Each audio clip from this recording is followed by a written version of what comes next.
This is where the vector separates itself from a Zero or a LiveWire. Handling and the anti-dive front end. If you've only ridden bikes with telescopic forks, the first corner on the vector is going to freak you out. When you grab a handful of the Brembo brakes, the nose doesn't dive at all. The hub center steering separates braking forces from suspension forces.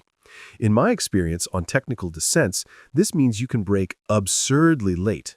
You don't have to wait for the fork to settle before you turn in. You just brake, turn, and the geometry stays perfectly flat. It feels almost telepathic, but also a bit numb. You lose that visceral compression feeling that tells you how loaded the front tire is, which takes serious trust to push through. Power delivery. The 394-volt system pushes about 117 horsepower, doing 0 to 60 in roughly 3 seconds. It's fast, but it's not rip-your-arms-off violent like a dedicated drag bike. It's a surge, linear, silent, and relentless. Because there are no gears, you're never in the wrong part of the rev range. You just twist and you're gone.